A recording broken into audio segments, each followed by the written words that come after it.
Litigation Psychology Podcast brought to you by Courtroom Sciences. I'm Dr. Bill Kanasky here with one of my favorite trial attorneys in the world, Liz Skane from San Diego, California. Liz, how are things in San Diego with COVID-19 running rapid? Are you guys opening up a little bit, or is it still kind of crazy? Well, California is a huge state, obviously. So San Diego is a little bit different than perhaps some of the other counties. Our mayor has been pushing the governor to allow San Diego a little bit more autonomy to open up. Our curve has flattened, and I think we seem to be doing pretty well, but it's still craziness. I mean, never in my life would I have ever expected to see what I see. People, everywhere I go, people are wearing masks. There's lines at Costco. There's still no toilet paper. Can't get a delivery for any groceries to save your life. It's crazy times. So, well, I'm gonna jump to my last question first, because I think what you just said is a perfect segue. Is all the people you're describing are potential jurors usually. The multi-million-dollar question everybody wants the answer to, and that we're working on very hard, and it's going to be very region by region. But what are your thoughts on how the COVID-19 epidemic may impact jury decision-making? I've heard this from multiple angles. I've heard it's going to get worse for defendants because jurors have been through a lot. They'll likely be emotional. A lot of people were unemployed or laid off or furloughed. And on the other hand, I've heard, well, maybe if someone's bringing a soft tissue claim against the company on a slip and fall, maybe there's going to be this horrible lack of sympathy from the jury. What are some of your thoughts on this? Because I'm sure your firm's thought about this and had discussion. Yeah, I think it depends on, I still think the juries are going to be determined in large part by where you are. I mean, you and I both know, because we've done a trial together. Well, actually, the last one I did was with Mary, who was amazing with your company. But, if you want to try a case in California, you're going to want to try it in San Diego County. That's the truth. And because our jurors are typically super duper cheap juries, and they're very, very smart juries too. I think the one that I did with Mary, we had nine, all 12 I think were college educated, and we had 9 that had master's degrees. So, but I tend to think that it's really going to go more in favor of defendants. I think that the world is, certainly I think of it now. I mean, I think of going through this crisis myself and thinking, oh my gosh, this puts everything in perspective. I mean, look at what we're dealing with. And what we're dealing with right now makes everybody else's minor gripes and concerns seem so much more trivial. That's one side of it. But you and I both know, from having read a lot of the books, I've read all the books, and I urge all the lawyers that ever litigate to read these books by plaintiffs. We've talked about it. You and I have talked about it quite a bit, whereas sometimes the science might be off, right? But their tactics work. Yeah. And I think the reason that is important is because you have to understand their mindset. And one of the big things that they love to harp on is this sense that not just so much of injury, massive injury giving sympathy, but on the concept of loneliness and isolation, right? I mean, that's one big, big topic in a lot of the books, because I think they've done, and you can probably talk more about that, but they've done a lot of research, from what I understand, to show that juries are going to want to give people more money because they understand and sympathize with this idea of loneliness and isolation. People's injuries make them lonely and isolated. And now you're going to have a lot more people who can understand that concept of loneliness and isolation, because they're living it, right? They're living it. We're all living it. We're all going crazy. So that may cut against us, right? And that loneliness and isolation cuts across all races, all demographics, all socioeconomic statuses. Right. That's a really good point. Now, Liz, like myself, and we've given several speeches together, you are a prolific speaker, a lot on reptile theory, and I know you got one coming up on nuclear verdicts, 2 topics dear to my heart. Kind of give us the reptile update, because this continues to be a vicious battle, regardless of what region you are in. Have you seen an uptick or a downtick in reptile? And maybe how with COVID-19, does that kind of help the plaintiff reptile theory going forward? Yeah, I think, no, there has been an uptick, certainly. But I think what we're seeing, and you could probably, I'm sure you've seen the same thing, is there's a lot of people who know how reptile works now, much more so on the defense side than ever before. Now, I remember when you and I first started talking on this subject, I remember the first time I ever saw you speak, I thought, oh my God, this guy, this is amazing. And then I got addicted to the topic and read up about it. And then use their own tactics in my own trials, which is just brilliant. But I think that now the defense bar is familiar with it, right? Because everybody's talking on it now, although a lot of people still are talking on it that don't really understand it. But that said, the plaintiff's bar, there's a lot of people who know about it, but there aren't very many people who actually do it very effectively. They stumble over it. They kind of stumble over it.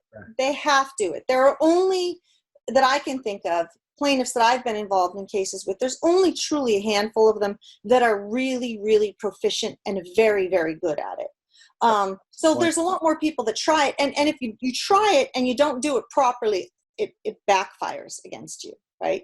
I think I just experienced that not too long ago where, I ended up with my fastest verdict ever, 12 minutes the jury deliberated because the tactics backfired. I called them out on it. Wow.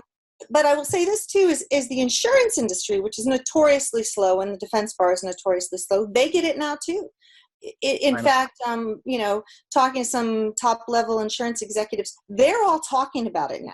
I mean, all the heads of companies, CEOs, chief claims officers, they're meeting and talking about these reptile and nuclear verdicts, which truthfully, they go hand in hand, right? I mean, the nuclear verdicts are caused by people who are really, really good at the reptile style of litigation, right? So they're now very much paying attention to it. All the companies are, and they're trying to come up with reasons and an understanding about why these huge verdicts continue to happen. And I think that's a good thing. As far as how that plays into COVID-19, I think COVID-19 will, who knows? I mean, I think in some ways, as we've discussed, it'll benefit the plaintiffs. In other ways, it will hurt them. I think for those who don't know how to do it right, it's going to hurt them. For those who know how to do it really well, it's going to help them. Well, for the insurance defense industry to take 11 years to catch up with this, I guess that's not a shocker. Right.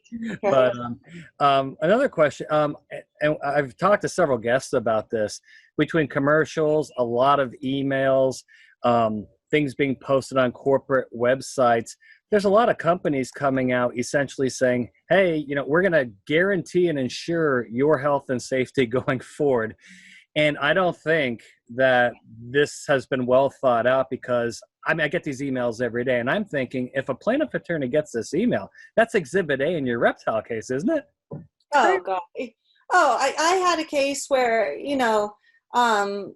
ultimately I ended up settling it, but I took it right up to the courthouse steps because there was some really powerful witness testimony on the video. It was video recorded, as a lot of them do.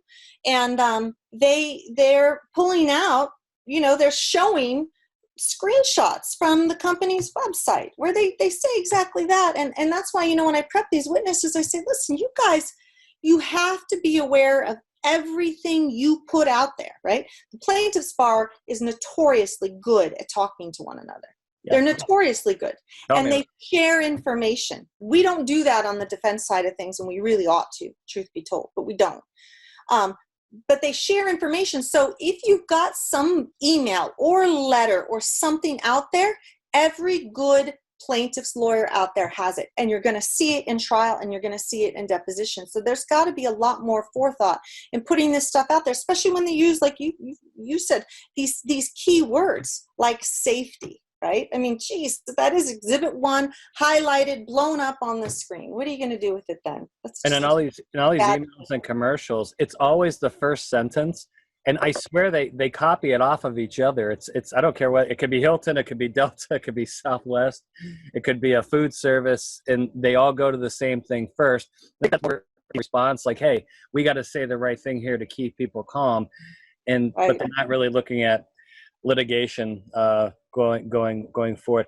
Liz, how are California judges, because they've been notorious for not understanding very much. But then I saw some changes, particularly in LA, with a couple of judges putting high-profile reptile attorneys in their place. What's the defense bar's effort to educate the bench on reptile? It like anywhere, it works with some, it doesn't work with others.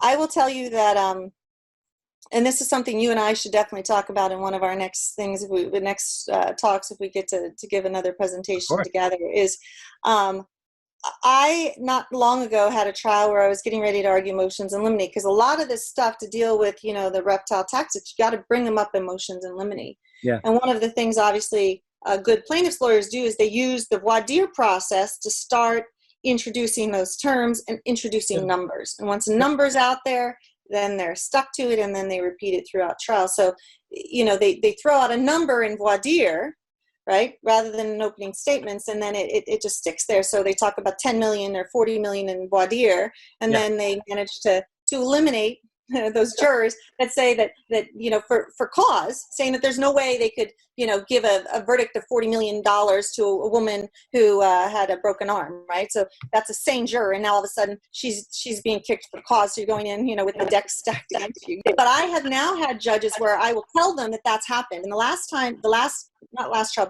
before that, I had a motion in limine to prevent a mini opening, right? The mini openings, which are the 4 or 5, less than 5 minutes, 2 or 3 minutes overview of the case before voir dire, and that's where they use the time to talk about the basics, introduce these terms and introduce numbers. And the judge said, I said, what they do, what these plaintiffs lawyers do is they do, and I start to tell them what they do, and the judge says, I know very well what they do.